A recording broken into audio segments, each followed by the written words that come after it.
Кыздарда 9-10 жаш, эркек балдарда 11-12 жаш. Өспүрүм курак негизи 22 жашка чейин созула берет. Биздин учурда биз монтчубуз. Депчи. Анан ошол өспүрүмдөргө кандай тиет? Аябай сабат салыптыр. Сөгүнүп койгон үчүн. 5-класс баланы аябай эми менен жанагы калак барго, ошо калак менен аябай сабап салыптыр. Ал өзү эле түшүнбөйт, өзүнүн эмне болуп атканын түшүнбөйт бала. Анан биз ошого даяр болуш керекпиз. Биз ата энебиз, биз жоопкерчиликтүү болуш керекпиз. Апа, мен кыжырланып атам, мен жиним келип атат, ачуум келип атат деп айта алса, ага жеңил болот. Баланы эркелетип чоңойтуп атабыз. Бир күнү эле бизге кайшы айтып баштаса, биз шок болуп эле таң калып, кыжырланып калабыз. Бир жагынан ата энелер кыйналып атат, бир жагынан өспүрүмдөр кыйналып атат. Көбүнчө оңдоп бергиле деп көп келет да. Мен баламды оңдоп бергиле деп. 2-классында чачы түшүп калган болот. Же кирпиктерин жулуп салган болот, чачын жулуп салган болот бала. Үйдөн сайрасаң укмушсуң, анан ошого сүйө албай койдуңбу деп аябай кекетип кокотуп урушабыз баланы.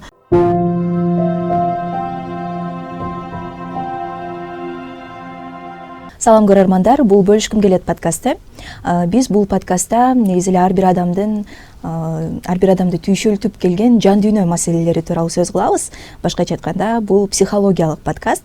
Буга чейинки чыгарылыштарда биз жакшы деген темаларда сүйлөштүк, сиздерге керек болот деген темаларда сүйлөштүк. Жана бүгүнкү темабыз дагы менин оюмча азыркы учурда бир актуалдуу темалардын бири. Коногубуз дагы Бишкек шаарынын мэриясынын балдарды коргоо борборунун адиси, психолог, консультант, тажрыйбалуу адис, өзү дагы Гүлзат Исабекова. Саламатсызбы, кош келипсиз. Саламатсызбы. Буга чейин эң биринчи чыгарылышты сиз менен тартканбыз. Ошондо биз төрөттөн кийинки депрессия, мындан тышкары негизи эле психикалык саламаттык, психолог деген ким, психиатр деген ким дегендей темаларда сүйлөшкөнбүз. Эгерде кимде кимге кызык болсо, анда сөзсүз түрдө бөлүшкүм келет деп издеп таап көрсөңүздөр болот.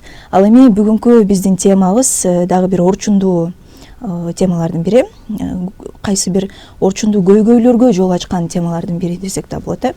Өспүрүмдөр, өспүрүм курактагы көйгөйлөр жана алардын ата энелер менен болгон мамилелер деген темада сүйлөшөбүз. Дароо эле ушул жерде айткым келип турат, негизи подкаст дегенибиз бул интервью эмес да. Мен дагы түрдүү мындай өзүмдүн мисалдар болобу, бир нерселерди айтсам болот, же болбосо такыр эле акылга сыйбаган бир нерселерди дагы айтып салышым мүмкүн. Мен себеби психолог дагы эмесмин. Ошондуктан мисал менен баштагым келип турат. Негизи өспүрүм курак деп мен ойлогом буга чейин бир 13, 14, 15, максимум 16 жаш болсо керек депчи. Бирок мен кайным менен мамилемде бир аз көйгөйлөр жаралган. Менимче ал өспүрүм куракты азыр өтүп жатат деген ой жаралды. Бирок ал азыркы учурда мындай 18 жаштан өткөн эле чоң эле киши бала да. Ошо, анан сизге эң алгачкы эле суроомду бергим келип турат. Мындай караганда өспүрүм курак канча жаштан канча жашка чейин болушу мүмкүн? Болжолдоп айтсак болот. Азыркы убакта эң эрте дегени 9 жаштан башталып атат. 9 жаштан кыздарда 9-10 жаш, эркек балдарда 11-12 жаш. Ошондо эле башталат экен да. Ар кандай ар бир адам, ар бир өспүрүм индивидуалдуу болгондуктан, бирөө 14кө чыкканда башталышы мүмкүн, бирөөнүкү 16га чыкканда башталышы мүмкүн. Өспүрүм курак негизи 22 жашка чейин созула берет. Кээ бир өлкөлөрдө 26 жашка чейин созула берет. Анан конкреттүү могул убакта башталыш керек сөзсүз түрдө деп бөлгөнгө мүмкүн эмес. Ар бир баланын өзүнүн ички организмине, ой жүгүртүүсүнө, анан психикалык абалына жараша, анан гормоналдык алмашуу затына жараша өзгөрөт. Ошол нерсе башталат өспүрүм курагычы. Эң эрте дегенде ошо 9, кыздарда 9-10 жаш болуп атат. Эркек балдарда эң кеч дегенде 16-18 жаш болуп атат. Биз мисалы кантип билсек болот, өспүрүм азыркы учурда ошондой бир курактан өтүп жатыптыр, ошондой эмне дейбиз, периоддон өтүп жатканынчы 10 жаштагы кызды кандай факторлордон болобу же кандай белгилерден биле алабыз деп ойлойсуз? Кыздардыкы жеңилирээк байкоого. Эң биринчиден эндокринолог муну айдат болуш керек. Гормоналдык өзгөрүүгө душар болот. Сөзсүз түрдө төшө өсүп баштайт. Денесиндеги ар бир бөлүкчөлөрдүн дене бөлүкчөсүнүн жанагы эми айта берейин. кандай болсо эле жун чыгып баштайт го колтугунда, жыныстык органында. Ошол убакта бул конкреттүү уже башталып туруп, пубертат өтүп баштаптыр деген айтсак болот. Физикалык өзгөчөлүктөрдөн алгач байкасак болот экен да. Ата эненин эң биринчи кайрылуусу бул баласы чырдап, каршылык көргөзүп, агрессия көргөзүп, сөз укпай, мурдагыдай тил уккан, дайыма күлүп, шайыр айтканыңды уккан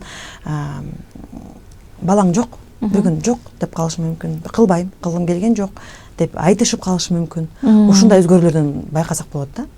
Анан мен негизи айтмакмын, ушул бир кыздар 12-ге чыкканда, балдар бир 14-кө чыкканда сөзсүз түрдө эндокринологко көргөзүп коюш керек.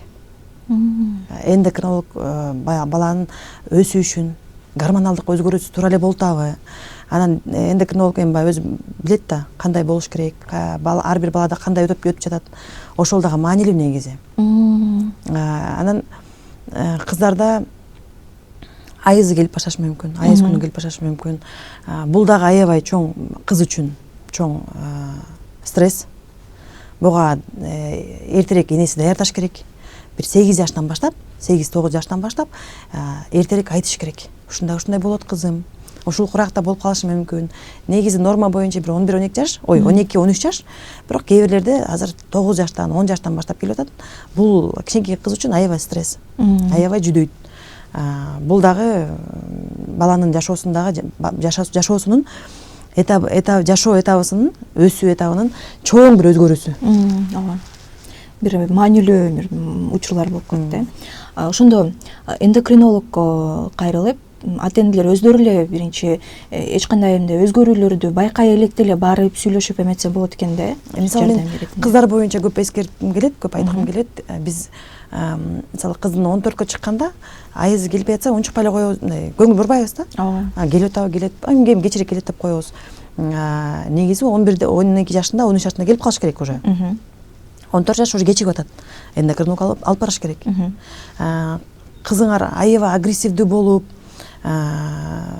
ыйлактап, бат-баттан ыйлап, жүрүм туруму кызыктай болуп калса дагы эндокринологко бир сene көргөзүп коюш керек. Аякта гормоналдык нарушение болгон жокпу деп, гормоналдык бузулуу болгон жокпу деп көргөзүп коюш керек. Бул негизи маанилүү. Анан сөзсүз түрдө гинекологко да алып барыш керек. Ушундай эмелерде биз көп маани бербейбиз. Бирок бир оңунда эч качан алып барбайбыз гинекологко, туурабы? 12 жашында бир көргөзүп койсок, зато биз өзүбүз тынч болобуз. Көңүлүбүз ток болот, баары жакшы жүрүп атыптыр деп. Негизи ошондо өспүрүм курагында кыздар болобу, балдар болобу, жалпысынан физикалык өзгөрүүгө да дуушар болот экен, гормоналдык өзгөрүүгө, эмоционалдык өзгөрүүгө, анан ошолордун баары мындай социалдык өзгөрүүгө да алып келет да. Жана сиз айтып атпайсызбы, ата энесине кайыш айтып, мурдагыдай мындай күлүп жайнап жүрбөй депчи. Ошол учурда мындай ата энеси кандай мамиле кылса мындай өспүрүмдөргө мындай жардам болот. Бизде мисалы эме айтат го ата энелерибиз, бизде деген андай подростковый период деген деле болгон эмес, аны билбей эле уртокмок жеп эле чоңоюп эле мына жакшынакай эле жүрбөйбүзбү дегендер бар го. Ошондо ошентип аткан ата энелер азыркы өспүрүм курактагы балдарына кантип жардам бере алышат? Негизи биздин ата энебиз деле болгон. Переходный возраст деп коет го, ошол өспүрүм курактагы возрастка, куракка кабыл болушкан. Бирок аны уртокмок менен басып коюшчу. Анан биз ал убактарда, биздин ата энебиздин убактарында эч ким эркелеткенге убакыт болгон эмес да балдарда.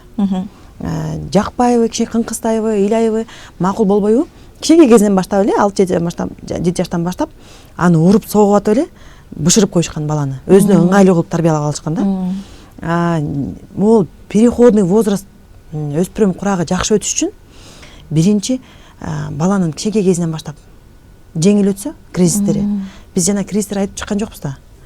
Балада төрөлгөндө кризис болот, 3 жашта кризис болот, 5 жашында кризис болот, 7 жашында кризис болот, 11 жашында кризис болот. 2 жыл сайын эле кризис болот. Болот. Эмнеге? Бизде деле болот. Биз 30-ка чыкканда, биз 30-ка чыккан эмеспиз, чыгып көргөн эмеспиз. Биз тааныш эмеспиз. Анан 30 деген эмеден цифрадан коркобуз, картайып баратабыз деп. Ошондо кризиске душар болушу мүмкүн. Балдар да ошентип турат. 40-ка чыкканда дагы биз аябай коркуп бүттем, картайдым, мурдагыдай жаш болбой калдым деп дагы бизге тааныш болбогондуктан, коркуу болгондуктан биз кризиске кабыл алабыз. Ошол сыяктуу эле баланын өсүү этабында кризистер болуп турат. Ошол кризистерди жакшы өтсөк, жанагы өспүрүм курагы жеңилирээк болот бизге. Бардыгы мындай комплекстүү түрдө иштеш керек деген нерсе турбайбы? Бул башынан баштап, бала төрөлгөндөн баштап өспүрүм куракка чейин. Кичинекей кезинде кризисти жеңил өтсөңөр, ошол өтүүгө жардам берсе ата-энеси, анда жанагы өспүрүм курактагы кризис бат эле өтүп кетет. Бала кичине агрессиясын көргөзөт, кичине каршылык көргөзөт, болду. Бирок башынан баштап ошол бала менен эсептешсеңер, силерге ал каршылык көргөзгөнү эле билинбейт.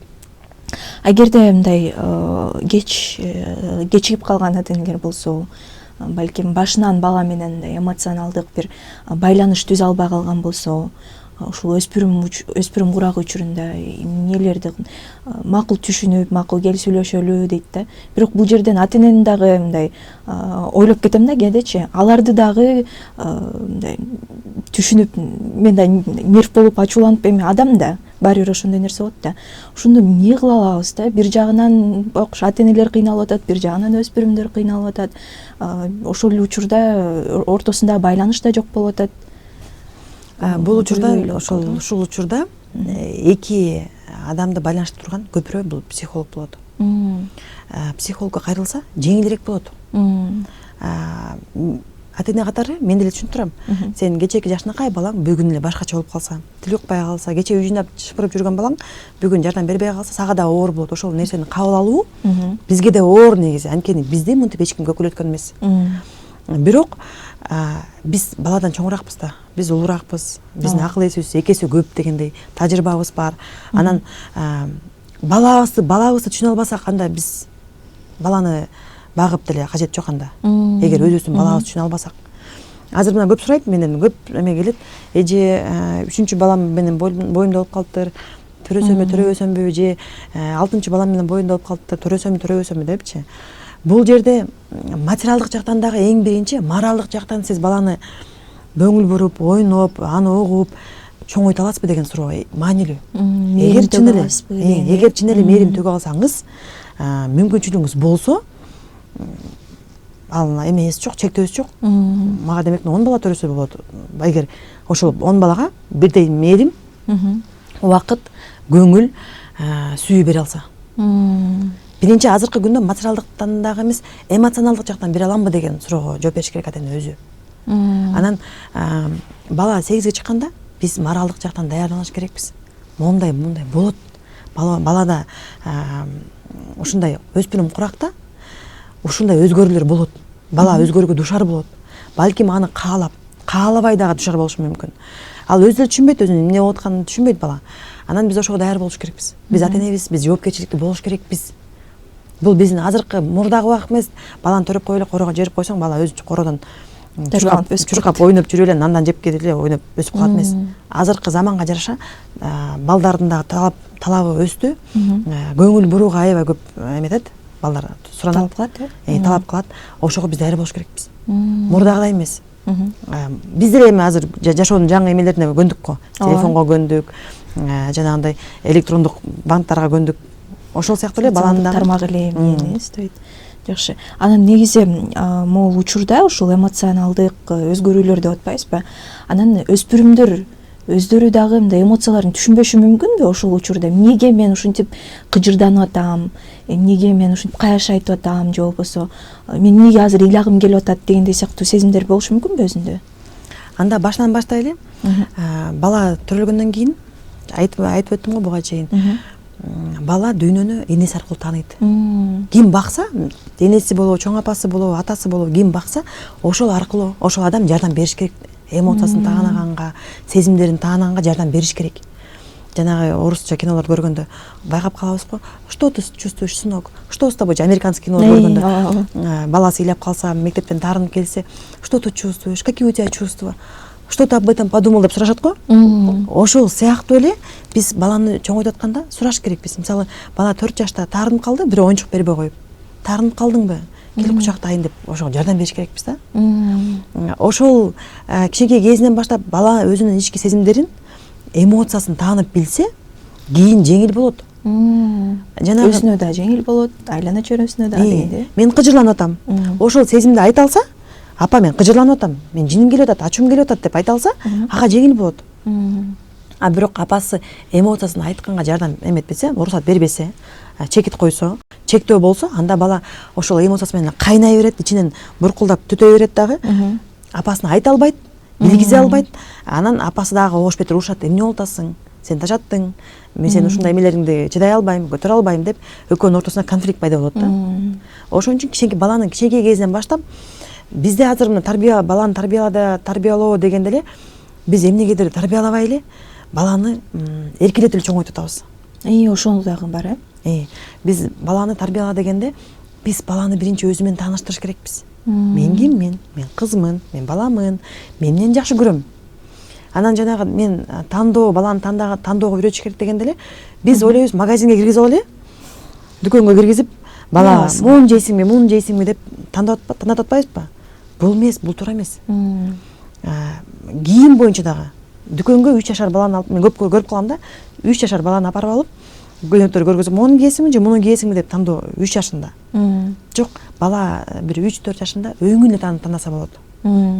Анткени биз бала эмне жеп атат, кандай кийим кийип атат, кандай материалдагы кийим кийип атат, биз жооптубуз. Бул биздин функциябыз. Анан же болбосо биз балага тандоону бербейбиз. Баланы дүкөнгө киргизебиз дагы, анан танда дейбиз. Бала албетте жанагындай химикаттар тандайт. Жанагы мармелад, сармеладдарды, кооз нерселерди, зыяндарды. Анан биз кайра барып алып, биринчи танда дедик да. Анан бала тандады. Анан кайра барып алып, жок сен муну жебе, бул деген китайский, бул деген зыян деп кайра айтабыз. Андан көрөк, эгер балага биз жооптубуз да баланы жеп атканда, андан көрөк өзүңөр эле заранее баланы дүкөнгө киргизбестен эле өзүңөр алып берип койсоңор, анан бала ушуну жей берет. Анан жана эркек психологдордун айткан, мен бала тарбиялоо боюнча эркек психологдор мындай жалпылап теория жагын айтпаса, бирок мисалы баягыда бир психологду уктум, эркек психологду. Биз балдарга элементарно завтрак, эртең тамактанууну тандатпайбыз дейт да. А мен болсо угатып ойлоп атам да, ошол эркек киши эртең менен тамак жасап береби, ошо өзү жасап береби. Мага да ошо кызык болуп кетти, азыр жасаш керек. Жасап береби? Мисалы мен эртең менен жумушка чыкканда танда отура албайм мен. Балам, сен сырники жейсиңби же омлет жейсиңби? Омлет жейсиңби же каша жейсиңби деп. Мен кашаны эле бышырып кетем, тура калып ошону жешет. Мен эмнени бышырып кетсем, эмнеге убактым жетсе, ошону эле жешет. Ал мындай учурда тандоо мындай. Да, анда абасы отуруш керек бир күн кечке үйдө. Анан баланын списогу менен, менюсу менен тамак жасаш керек бир күн кечке. Ошон үчүн тандоо дегенде мен биринчиден, мисалы 5 жашка чыгып калган балдарды, 4-5 жашка чыгып калган балдарды өң боюнча тандоону үйрөткүлө. Мисалы кайсыл колготка кийесиң? Көк колготка кийгиң келеби же сары колготка кийгиң келеби? Мына балада тандоо бар. Ошентип үйрөнөт, ошентип үйрөнөт. Андан кийин мектепке барганда сумканын өңүн. Жок, ушундай өң боюнча тандоого жакшы, тандоо туура. Анан кечке эле магазинге, дүкөнгө алып барып эле тамакты тандатып, анан тигини тандатып, муну тандатып, анда биз өзүбүзгө каршы чыгып атабыз да. Тандоо берип коебуз, кайра жок, муну жегенге болбойт, бул зыян дейбиз. Баланы кыйнаган болобуз. Баланы да кыйнабай, өзүбүздү да кыйнабай. Кээ бирокта бала танда десек, бир кымбат 150 сомдук киндер сюрприз алып алат. Мен ага эме алган эмесмин. Расчет алган эмесмин. Мен бир 20 сомдук менен алып бергим келет.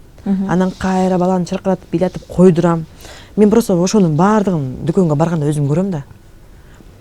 Же болбосо мен анда баламдын жегени мага маанисиз, тандай берсин, каалаган мен алып берем деп. Бул туура эмес, тандоолордун бирөөсү. Бул туура эмес. Бизде азыр ушундай болуп атат да. Анан мунун кесепети кийин чыгат. Биз кийин бир жерден окуп калып, анан балам алдыгын жегенге болбойт экен дегенде балада карама каршылык кетет. Муну жечү эмес белем. Буга чейин тандаганга уруксат бербеди беле, азыр эмне болуп калды деп. Же болбосо балага айтабыз, мына мол пайдалуу нерселерден мен сага тандоо берем. Мисалы булочка, бир печенье, бир вафли, ушунун үчөөнөн тандоо ал. Мына мен да тандоо берип атам балама. Бирок уруксат берилген нерселерден. Азыр көрүп атпайсыңарбы, аппендицит болуп атат балдар, бөйрөк оорулары, боор оорулары болуп атат. Ошол биз тамактын эмесинен да, кесепетинен. Кичинекей балада кайсыл стресс, кайсыл эме? Мисалы 4 жашында аппендицит болуп атат. Ал кайсыл жерде эме болуп калыш керек? Ошол тамактан да. Тамактан биз жоопкерчилик бизде болуш керек. Бул биздин эң негизги функциябыз. Ошон үчүн бул жерден да адашуу болуп атат ата-энелердечи. бизде негизи бул психология жайдан калыптанбай эле дароо келип калгандыктан биз өзүбүз билбей калдык кайсыны кимди угабыз, каякты угабыз, эмнени угабыз. Тандоо бериш керек. Барып туруп дүкөнгө тандоо берип атабыз. Кайра ал туура эмес, зыян деп атат. Кайра барып туруп аны бергенге болбойт экен, зыян деп кайра эметип чуркайбыз. Мектепке барганда дагы мындай кийиниш керек дейбиз. Бир адис айтат да. Макул ушуну кийинтейин дейт. Балабыз тигин тандайт. Ошол жактан бизде конфликт.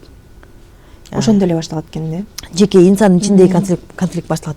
Внутриличностный конфликт. Балада да ошондой башталат.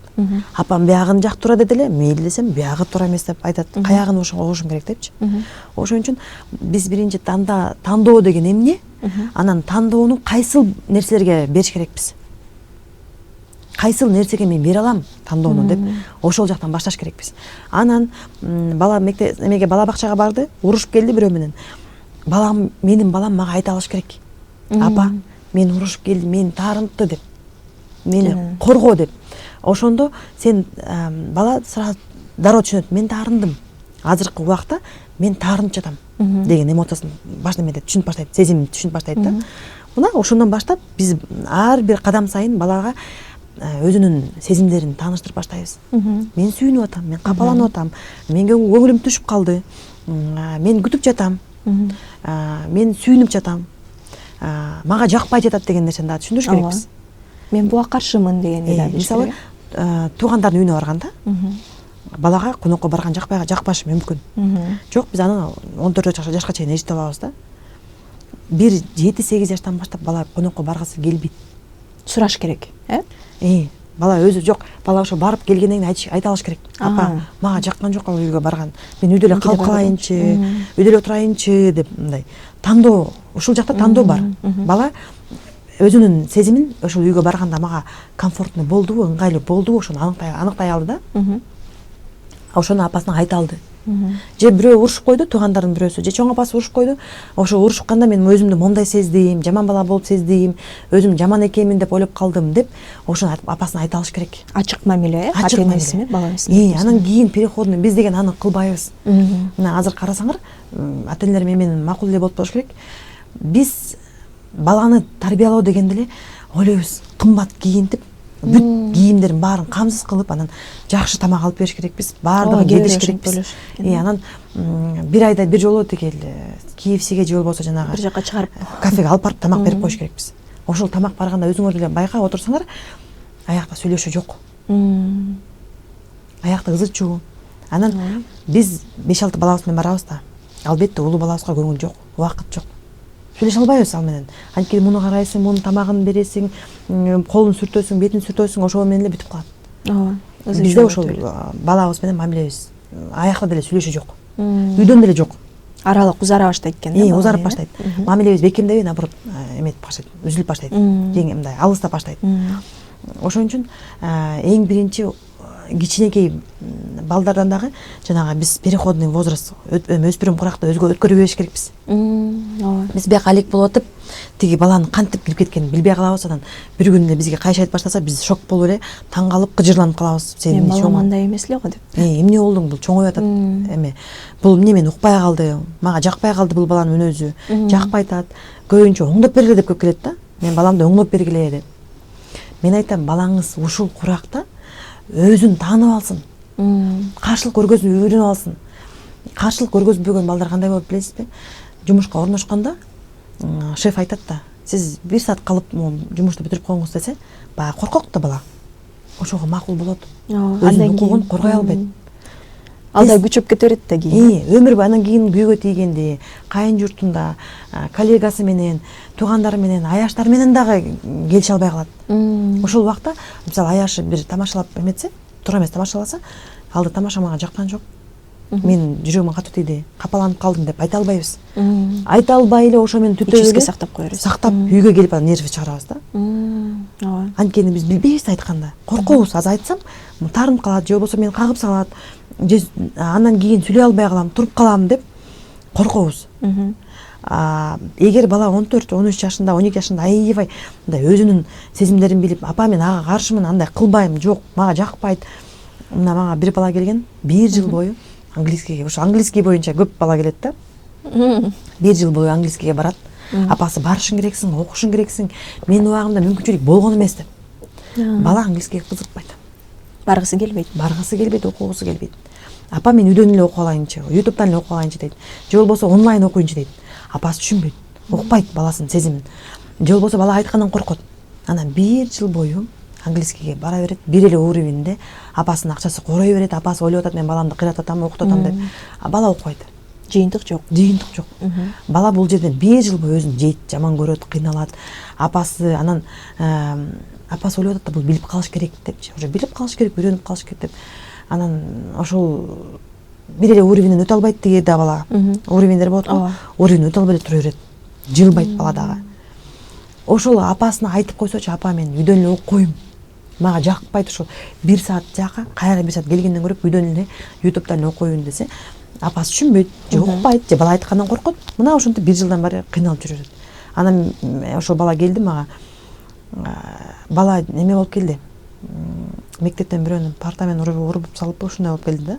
Ушундай ызы чуу менен агрессия болуп турду. Бизге ошондой агрессия көргөзүп, анан бизге ошол жол менен келип калды. Тиги соцслужба. Борборго, соцслужба эдендер алып келди ошол баланычы. Анан балада ичинде кыжырлануу бар, каршылык бар. Ичинде бир негатив бар, ошону чыгара албай атат да. Анан баланы тиягын изилдейм, классында изилдейм, ал бала менен деле буга чейин конфликт болуптур. Жакшы эле бала, мамилеси жакшы эле болуптур. Бардыгы жакшы. Мугалим менен сурайм, мугалим сага урушту беле, бир нерсе кылды беле, жок. Анан атаң жок, атам жумушта эле болот, көп деле урушпайт. Апаң уруштубу? Жок.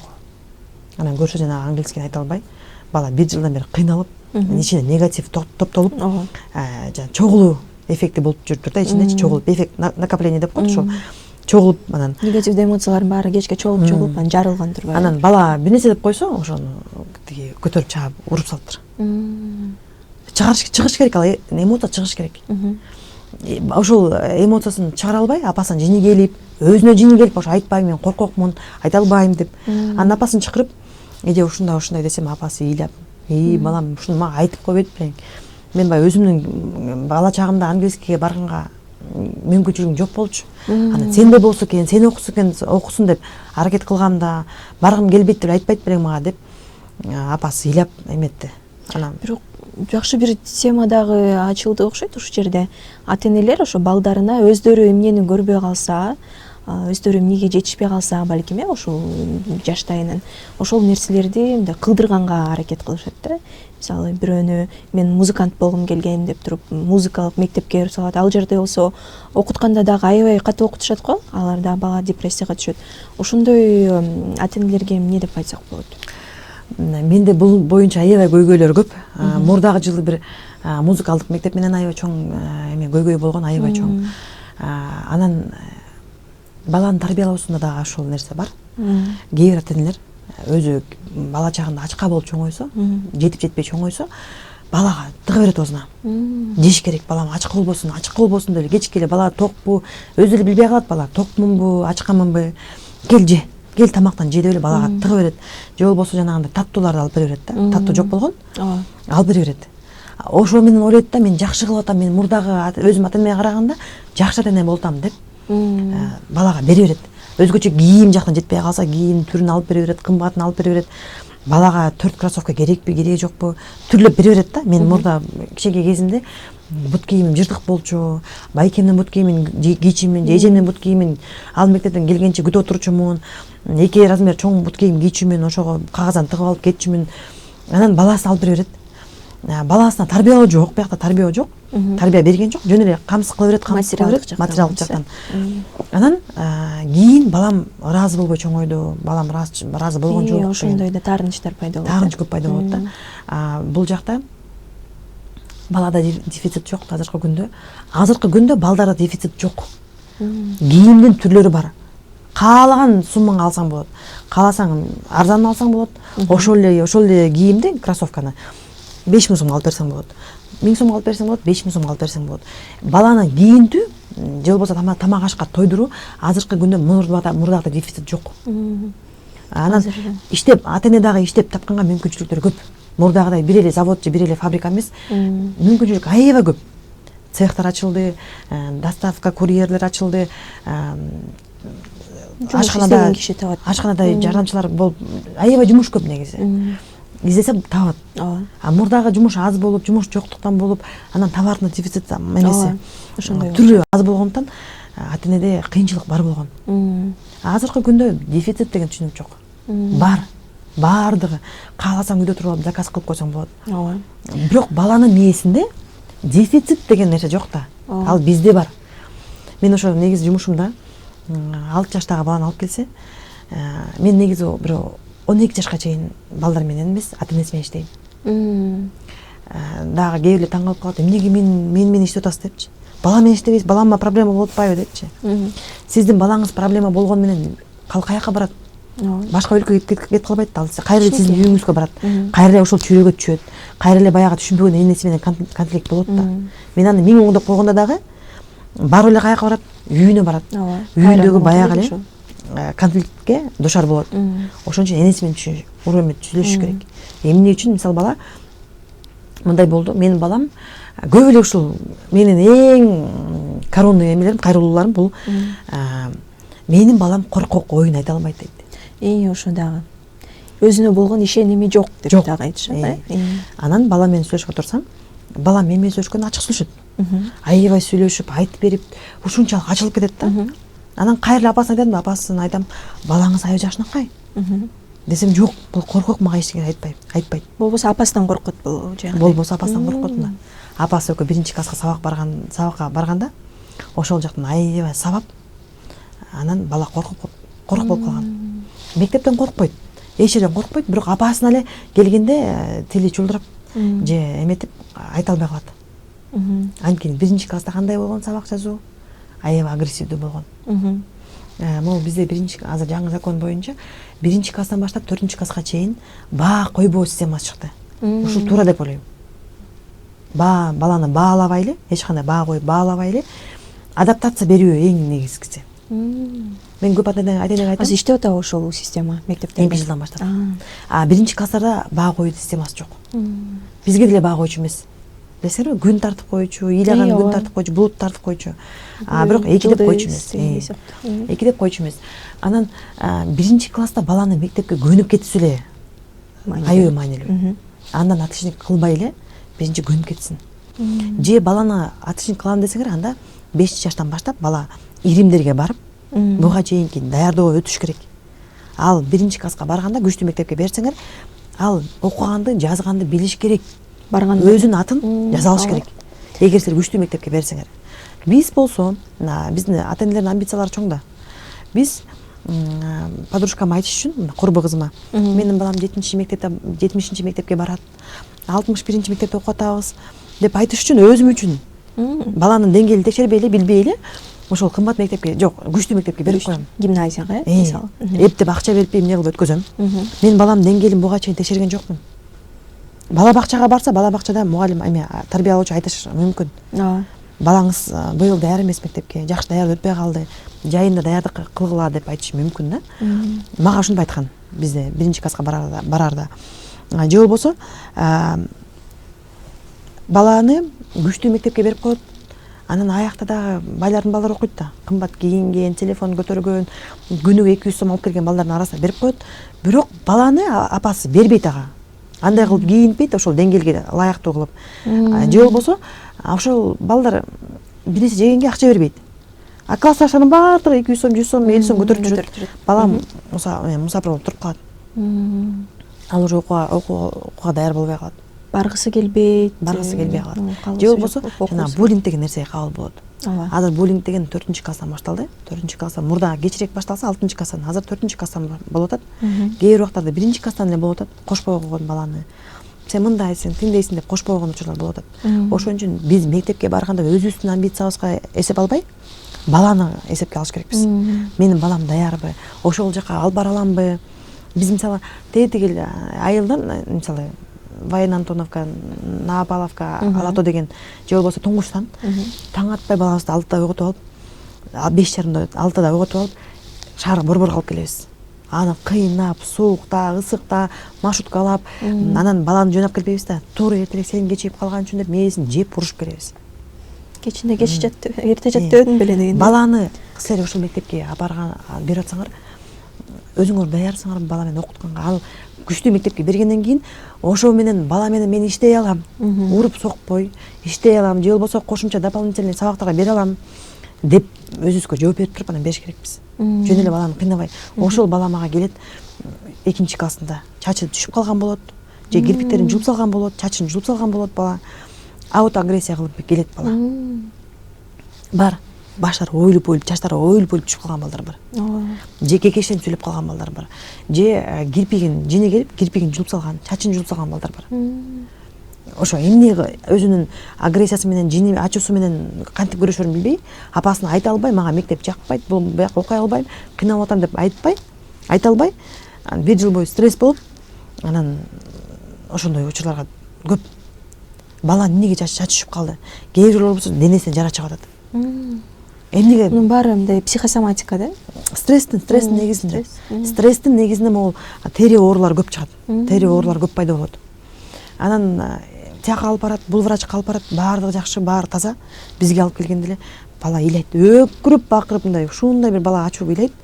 Мен аябай кыйналдым. Мен үчүн ушунчалык кыйын болду. Ал мектепке бала мисалы уйкусу канган жок, байкуш алда туруп алып, тиги эмеден бери калдырап салдырап, эгер мүмкүнчүлүгү болсо комфорт менен келип машина менен келгенге ал еще башка. Бирок аны маршруткалап тыгып тыгында жолдо уйкусун кандырбай алып келебиз, жакшы тамак бербей алып келебиз. Анан бала биринчи сабакка киргенде чарчап калат уже. Биринчи сабакка отурганда чарчап калат, окугусу келбей калат. Андан көрөк ошо биз сураш керекпиз. Мен ошо балага эми бала тандай албайт да, бала тандабайт мектепти. Ооба. Билбейт тандаган, кайсы мектеп жакшы экенин билбейт. Анда жакыныраак көчкүлө ошол биринчи класска эметкенге, же жанындагы эле мектепке же такси менен алып баргыла, же болбосо бир кандайдыр бир шарт түзүп бергиле балага. Аны заранее даярдаш керек баланы. Жай бою 3 ай окутсаңар деле баланын результаты болот. Ооба. Биз баланы даярдабайбыз да. Биз баланы такыр мектепке даярдабайбыз, көбүнчө даярдабайбыз. Анан мектеп талап болот. Мектепке мисалы балдар тамганы билип калыш керек деген болот. Сенин балаң билбейт. Анан эмнеге билбейсиң деп уруп сабайбыз. Албетте балабыз коркок болуп калат. Бала айта албайт, апа биз буга чейин өткөн эмеспиз да, үйрөткөн эмеспиз да депчи. Мына азыр 1-чи класста, 1-сентябрь октябрдын айында балдар уже муындап окуп калыш керек. Бала бияктын алфавитти билбейт. Биздин учурда эме эле го, мектепке барганда үйрөнүшчү эле го алфавиттерди. Азыр негизи 0 класска садикке барса бала, садикке барса подготовка деген даярдоочу эмеси бар. Группа бар. Даярдоочу группага барыш керек садикте. Бала бакчадан ошол балакай группасы, наристе группасы, анан орто группа, кичүү группа, орто группа, анан улуу группа, анан даярдоочу группа болуп бөлүнөт да. Анан ошо даярдоочу группада балдар тамганы үйрөнүп баштайт. Эменин аягында, даярдоочу группанын аягында балдар муындап окуп калат. Балага даярдык бериш керек поэтапно. Анан мектеп ошол решет менен алып атпайбы? Азыр мектептин программасын карасаңар, биздикиндей эмес. Биз мектепте окуп жүргөндө алфавитти февралга бүтүп калчубуз. Ошону араң окуп бүтүп калчубуз. Булар жок, булар уже азыр муындап окуп атат. Муындап, буга чейин даярдык бериш керекпиз. Биз даярдык бербейт, кээ бир ата-энелер даярдык бербейт. Балаң ошоктон окуш керекмин дейт, окуп кетиш керек дейт. Мугалим кыйналат албетте. 40 бала болсо мугалим ар бири менен окута албайт. Ооба. Ушул факторлордун баары, ушу сырттан болгон мектеп, жана сиз толтура нерселерди айтып өтпөдүңүзбү? Ошонун баары өспүрүм куракка келгенде өзүн чыгара баштайт турбайбы? Жана өзүнө болгон ишеними жок болуп, анан сиз ошо ишеним тууралуу жана коркоктук тууралуу дагы айтып өтпөдүңүзбү?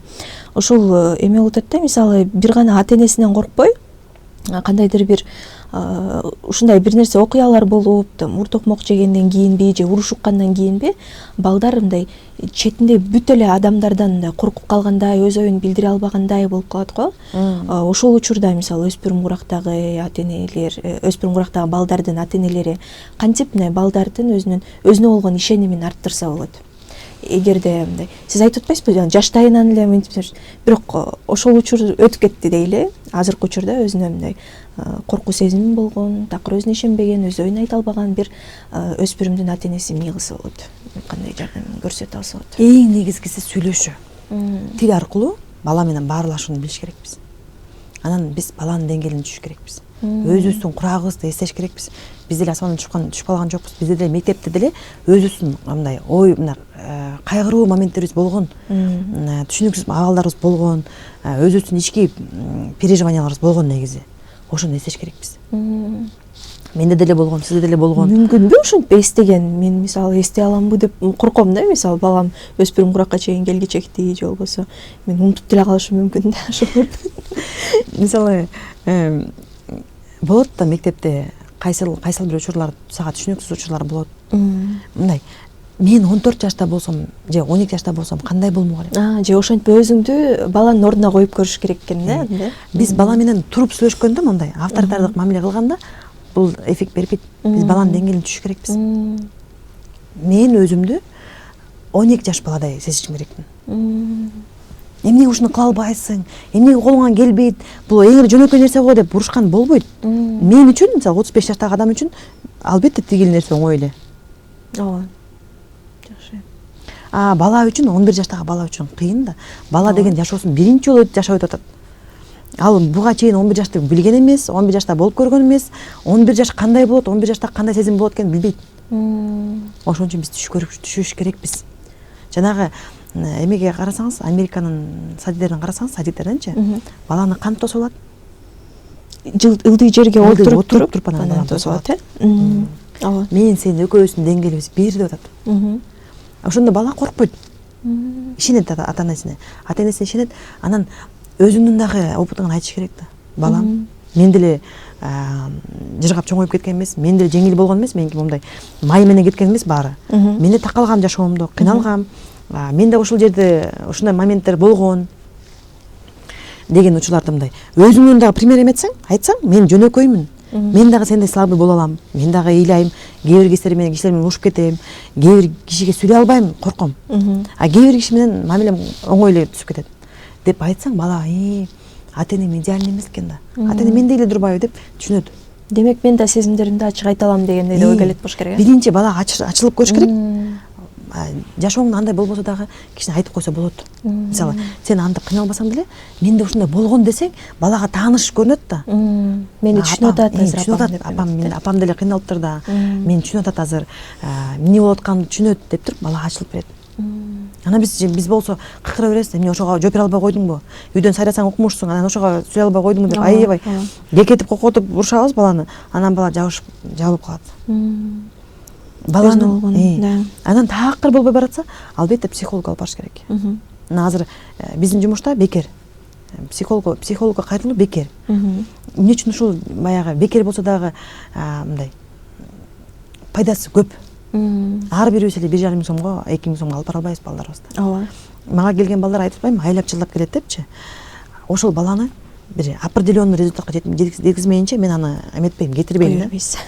Келиш керек деп. Бала өзү эле келем дейт. Мен келем, дагы мону айтып алайынчы, анан мындайынчы, анан үйдө жумушта. Ошол балким мындай эме сүйлөшүүнүн жетпегени болушу мүмкүн да, сизге келүүнү каалаганы. Мен баладан информация алам, анан талдайм, анализ жүргүзөм да, балада кайсыл жерде эмне болуптур, анан ошонун кайсыл жерин апасына айтыш керектигин чечем. Мисалы, апасын чакырып алып да, жөн эле апасын кетирип койбойм да, апасын чакырып алып айтам. Мындай болуптур. Бул мамиледе мындай кылыш керек, тиңдей кылыш керек деп кеңеш берем. Апасына көп саат түшүндүрөм. Антип айта албайм, мондай болуптур, барыңыз кете бериңиз, ушу менен чечип алыңыз дей албайм. Мен түшүнүп турам апасы түшүнбөй атканын. Апасын түшүндүрүп берем. Сиз өзүңүз биринчи мектепке барып, 1-2 саат эртерээк барсаңыз, анан балдардын ошол жакта жүргөнүн байкасаңыз, башка балдардын түшүнөсүз балаңызды. Мисалы, баягыда бир эже баласын аябай сабап салыптыр, сөгүнүп койгон үчүн. 5-класс баланы аябай эме менен жана калак бар го, ошол калак менен аябай сабап салыптыр. Анан тиги ал сабап алган бала өзү чалып жазып ушундай, анан эч жака кайрылбай эле мага эле келсин деп эметтим да, баягы апасы дагы. Анан ошо баланы мен айттым, эже, мектепке барып көрүңүз.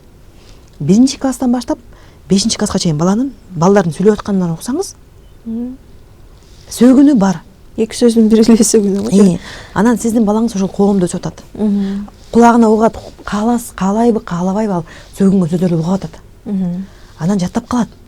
Ал сиздин балаңыздын ошол сөгүнгөн сөзгө маани бербейт, маанисин да түшүнбөйт өзү. Бирок ошол менен жанагы классындагы эң жаман бала ошол сөз менен сөксө куртой болуп атпайбы, кыйын болуп атпайбы. Анан бул бала дагы ошол бала менен куртой болом деп, кыйын болом деп ошол менен сөз менен жооп бергенде мындай тигил бала да коркуп эметип калат да, коркуп жооп бере албай калат. Анан ошол сөзүн үйдөн чыгып кетиптир баланыкы. Чочуп кеткен бир эмне болуп чыгып кетиптир. Апасы: "Сен ушул кичинекей болуп алып туруп сөгүнөсүңбү? Мени сөктүңбү?" деп апасы менин болжолум боюнча ага чейин гыжырланып атса керек. Анан тиги баланын сөзү дал келип калды, апасынын гыжыруу мененчи. Анан аябай сабап салды. Анан ошо бала ыйлап, анан ошо чалган да. Ушинтип апам сабап атат, эмне кылсам болот деп. Анан табасың, кайсыл район, кайсыл мектеп, кээ бир уктарда мугалимдер чалышат бизге. Ушинтип үйдөн бала токмок жеп келип атат, колдору көгөргөн деп сразу эле эмеге чалат, милицияга чалат. Милиция баланы алып кетет. Азыр ушундай иштеп калды. Мурда иштечү эмес да, эч ким карачу эмес балалар. Система бар турбайбы? Система бар. Мектепте мугалим байкап калса, дароо кимге чалыш керек? Милицияга барып бериш керек. Милиция анан ИДНди алып, соцзащитаны алып алып, анан үй бүлөсүнө барат, текшерет. Анан эгер ушуларга психолог керек болсо, анда бизге жиберишет. Ушундай аркылуу бизге келип калат. Бул учурда мисалы бир гана ата энелерди мындай күнөөлөп же ата энелерге мындай аң сезимдүү ата эне болгула, силер мондай болушуңар керек дегерген канчалык туура деп ойлойсуз? Аларды да мындай бир четинен түшүнүп, аларда жашоо башкача болгон, бул муундардын мамилеси болуп калып атпайбы? Ошо ата энелерге кантип жардам бере алабыз? Эч күнөөлөгөм келбейт. Алар жашоосунда эмнени алды, эмне менен өстү, ошону чагылдырып атат. Алар эгер сүйүүдө өссө, сөзсүз түрдө баласын сүйүү бере алмак.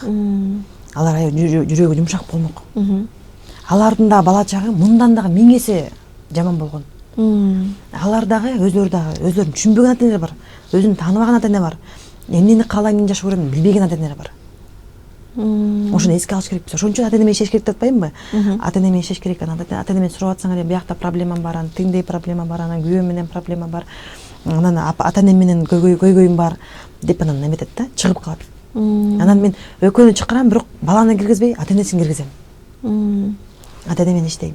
Ошол убакта күйөөсү менен мамилеси жаман болушу мүмкүн. Ооба.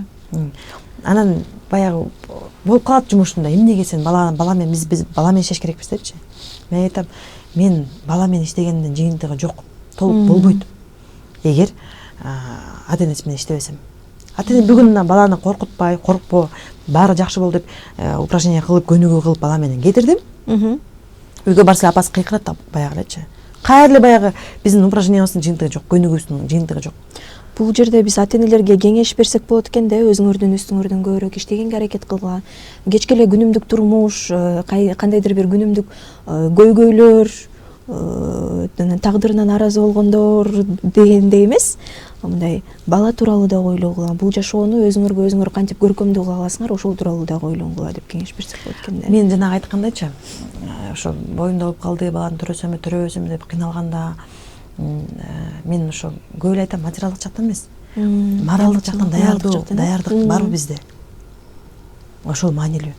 Анан мен ушул балдарды коргоо, борбор бар, жанагы оор токмокко кабыл болгон аялдарга колдоо бар, бирок энелердин эмеси жок. Энелерди коргоо дегенде, колдоо дегенде, психологиялык жактан колдоо, коргоо эмеси жок. Бизде уюму жок. Ушу энелерге ачылыш керек деп ойлойм. Точкалар ачылыш керек. Ошону мамлекет биз мындай кыла алсак, ушул өсүп келаткан бала бул биздин келечегибиз деп кала алсак, анда эң биринчиден жанагы мектептеги тамактан дагы эң маанилүүрөөк ушул баланы чоңойткон энеге жардам бериш керекпиз. Ошо энеге психологиялык жактан жардам керек. Ооба. Анын акчасы жок болушу мүмкүн, кайрылганга убакыты жок болушу мүмкүн. Анан кыйналып атканда күйөөсүн айтса түшүнбөйт, кайнесине айтса албетте түшүнбөйт. Апасы да түшүнбөйт, менин убагымда мондай болчу, эмне болуп атасың, көтөрүп койбойт белең, жадап койбойт белең депчи. Анан психолог болсо жакшы болмок. Жок дегенде бир айда бир жолу бара турган психолог болсо бекер, сонун болмок. Демек бизде могу айылдарга, мындай чет кандай десек, алыскы аймактарга дагы мындай жок дегенде кээде психологдор барып жардам берип турса дагы пайдасын. Жарым жылда жок дегенде бир ай жардам берип турса жакшы болмок негизи. Бул ушул айымдар өзлөрүнүн эмесин, ички дүйнөсүн түшүнбөй эле анан баладан чыгарып берет. Ал жеткенден кийин ошо балада. Ошон үчүн эч кандай биякта ата энени күнөөлөп дегенде мындай неме да мындай туура эмес болуп калат. ооба туура эмес болуп калат. Анткени ата эне ага чейин кандай акыбалда чоңойду, бала чага кандай болду, өзүнүн ата энеси кандай мамиле кылчу эле. Кээ бир адамдар үчүн баланы уруп согуу норма. Анткени ошол норма менен кичинекей кезинен чоңойгон. Мен ошентип эле чоңойгом дешет да. Ооба. Ошон үчүн биринчи ата энеге жардам бериш керек. Ата эне энеси айым боюнда болгондо эле психолог керек деп ойлойм. Азыр эми жаш ата энелерге бир аз кандай десем, жеңил деп деле айткым келбей атат. Мындай маалымдуулугу көбүрөөк да, боюнда болгондо эле, кош бойлуу болгондо эле ошол учурдан баштап эле изилдеп, сиз айтып өтпөдүңүзбү, мынча жашында кризис болот, мынча жашында кризис болот, ошонун баардыгы анан өспүрүм курактагы кризисти жеңип өткөнгө жардам берет дегендей сыяктуу. Маалымдуулугу көп болгондун пайдасы бул ошол айым, болочоктогу эне жана жолдошу дагы даяр болуш керек ушундай кризистерге. Бирок буга чейин балалуу болгондор мисалы аларга кыйын эле болот да, алар да мындай түшүнүп, мындай деп дегенден башка эч нерсе да айта албайм да менчи. Балким ушул подкастыбыз дагы жардам берип калат. 1-2 кишиге дагы жардам берсе, бул демек биздин жеңишибиз дегенди түшүндүрөт да. Анан мисалы ата эне менен баланын ортосунда түшүнбөстүктөр болгондо мен бул нерсени да аябай эле жакшы түшүнөм. Себеп дегенде мен жаш элемин, мен азыр ата эне эмесмин, азырынча мындай апа эмесмин. Бирок азыркы учурдагы жана подростоктор менен, өспүрүмдөр менен менин ортомдо дагы мындай түшүнбөстүктөр болот да. Мен азыртадан эле, болбосо 20 канча жашта элемин да, 30га чейин. Азыртадан эле аларга айтам да, биздин учурда биз монтчубуз депчи. Анан ошол өспүрүмдөргө кандай тиет ушундай биз айткан нерселерибиз? Бул жерде муундардын кагылышуусу болуп атпайбы? Орто муну муун биз, жаш муун балдарыбыз, анан буга чейинки муундар ата энебиз. Мисалы кеч эне болсо, бир 40 жашында төрөсө, 40 жашында переходный возрастка жеткенге чейин апасы 55ке чыгып калат. 55 жаштагы апа менен 14 жаштагы баланын түшүнбөстүгү аябай чоң болот. Оорураак болот. Оорураак болот, э? Апасынын кабыл алуусу, ой жүгүртүүсү башка, баланыкы башка. Апам мени түшүнбөйт, мама не понимает меня деп калат көп балдар. Бизге жеңилирээк. Биз кичине алыс кеткен эмеспиз да. Мисалы мен 35-те болсом, балам 12-де болсо, мен көп болсо бир 15 жыл мурун эме болгон экенмин да, бир 20 жыл эме мурун подросток болгон экенмин. Мага жеңилирээк. Апасы сиз айткандай унутуп калышы мүмкүн. Подросток болуу деген кандай экенин унутуп калышы мүмкүн. Ал убакта эч ким мүмкүнчүлүк берген эмес. Өспүрүм куракты түшүнгөн, эмне үчүн биз айтабыз? Бизде болгон эмес деп, болгон бизде. Бирок ошол сезимдерди түшүнгөнгө бизге эч ким мүмкүнчүлүк берген эмес. Азыр балдарда мүмкүнчүлүк бар. Башка балдар айтат, мен мондай болтам, тиндей болтам, анан сени апаң урушса сен моңго телефонго чалып, сен апаң соттой берсең болот деген эмелер, маалыматтар көп да мектепте. Ошондой кинолорду да көрүп алышат. Анан мектепте айтат, ата энеңер урса, бизге айткыла деп айтышат. Ошон үчүн балдарда маалымат көп, анан балдарда эркиндик көп. Бизде эркиндик болгон эмес. Биз айтып келаткандар апам бир чапчу, полдо отуруп калчусуң. Жөнүп чыгып окат кылайын. Же бир жакка кетиш керек болсо үйдүн баарын тазалап, жыйнап, анан суранып, анда дагы 1-2 саатка эле жиберет дегендей. Жанагы эмелерде интернетте бар го. Апам чыбык менен чыгарып койчу депчи. Конечно, чыбык менен чыгарат, сен аябай бакырып өкүрүп төшөккө барып ыйлайсың. Ошо менен чыгып калат болчу. Мен ушу козгогум келген дагы бир тема бар да. Ушул биздин өспүрүмдөр тууралуу эметип атканда. Өспүрүм болобу, кичинекей бала тууралуу. Негизи айтып коюшат го, орус тилинде айтабы, мындай, дети бывают жестокими. Анан мынтип ойлоносуң да, эгерде кичинекей балдар ушундай жестокий, кыргызчасын азыр оюма келбейт.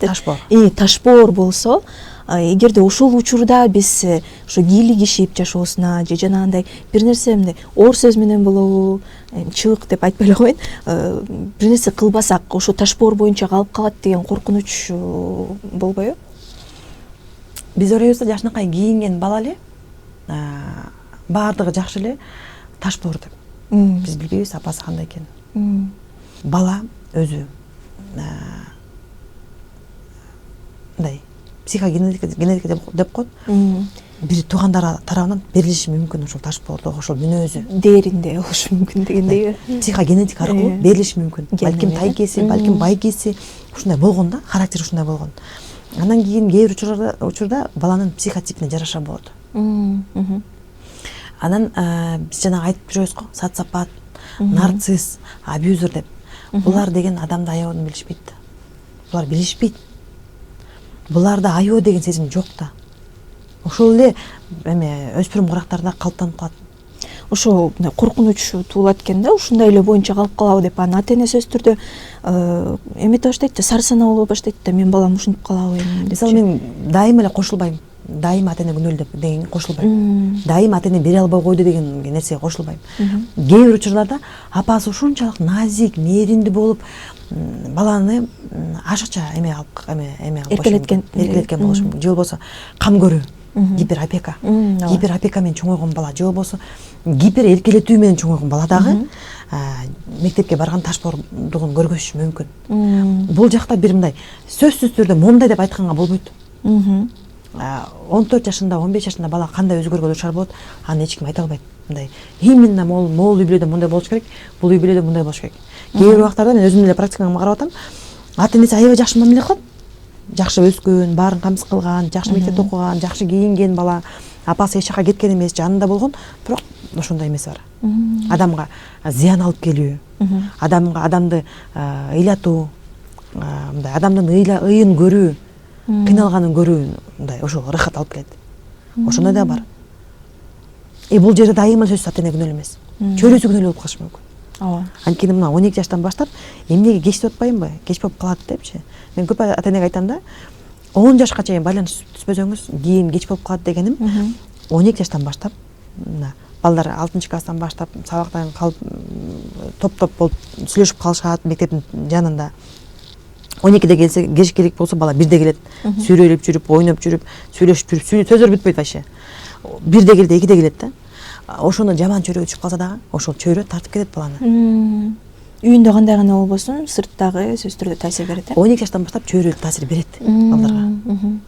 Анан эгер байланыш жакшы болсо ата энеси менен айтып келиши мүмкүн. Апа, тиги Алишер монтип айтты, ошол туурабы, туура эмеспи деп айтып келиши мүмкүн. Кээ бир балдар мени тиги досум эмеге ойногонго чакырып атат, жанагы компьютер оюнга. Ошоко барсам болобу, болбойбу, мен эме көз каранды болуп калбаймынбы, зависим болуп калбаймынбы деп сурашат. Эгер мамилеси жакшы болсо. Ата энеси менен мамилеси жаман болсо, анда кетти ал ошол чөйрө менен кетти. Ошол жакта да девианттык поведение, жана девианттык алып жүрүү пайда болушу мүмкүн балада. Ал кандай? Девиантный поведение деп коет. Девиантный алып жүрүү деген, жүрүм турум деген, бул жана клей жыттап, акча урдап, анан сөгүнүп, балдарды унижать этип, мындай коомдогу берилген тартипти бузуу деп коет. Норманы бузуу. Тартип нормасын бузуу. Бул девианттык жүрүм турум. Ошондойго алып келип калышы мүмкүн. Ошондой чөйрөсү алып кетип калышы мүмкүн баланы. Чөйрөсү да таасир берет. 13 жаштан, 12 жаштан баштап чөйрөсү аябай таасир берет. Табек чеккен балдарга аралашып калса, анан бала аябай жумшак бала болсо, эмне чекпейсиңби, эмне чеке албайсыңбы деп эметип койсо, берилип кетиши мүмкүн бала. Демек, бул подкастты жаздырып атканда мен түшүнгөн нерсем болду. Бул ушу 12 жаштарга чейин, дагы 10 жашка чейин болсо да жакшы экен. Ата эне менен баланын ортосунда жакшы бир эмоционалдык байланыш, мамиле түзүлүшү керек экен. Алар бардык нерсени бири-бирине ачык сүйлөшө алыш керек экен. Анан ошондон улам баланын жашы өткөн сайын, чоңойгон сайын, кандайдыр бир кризистик периоддор болсо, же өспүрүм курактар болсо, анда аларды жеңилирээк өткөнгө мүмкүнчүлүк түзүлөт экен. Абдан жакшы. Биздин подкастыбыздын убактысы боюнча соңуна келип калыптыр. Сизге терең ыраазычылык билдиребиз. Урматтуу көрөрмандар, урматтуу бөлүшкүм келет подкастынын көрөрмандары, Манас телеканалынын көрөрмандары, бүгүн биз ушу Бишкек шаарынын мэриясынын балдарды коргоо борборунун адиси, психолог, консультант Гүлзат Исабекова айым менен өспүрүм курактагы балдар, негизи эле балдар жана ата энелердин ортосундагы мамилелер тууралуу сүйлөштүк. Негизи кайсы гана курак болбосун, баары бир бунун баары мындай комплекстүү түрдө иштейт экенине бүгүн ынандым, ушу психологдун айтымы боюнча. Себеп дегенде 3 жашында болобу, 5 жашында болобу, же андан жогорку жаштарда дагы болобу, сөзсүз түрдө ата эне менен баланын ортосунда жакшы бир эмоционалдык байланыш болушу керек экен. Анан кийинки жашоосу дагы, баланын чоңойгондогу жашоосу дагы ошол нерселерден көз каранды экен. Дал ушундай биз дагы көптөгөн темаларда маектешмекчибиз. Бизден эч кайда алыстабаңыздар. Көрүшкөнчө аман туруңуздар.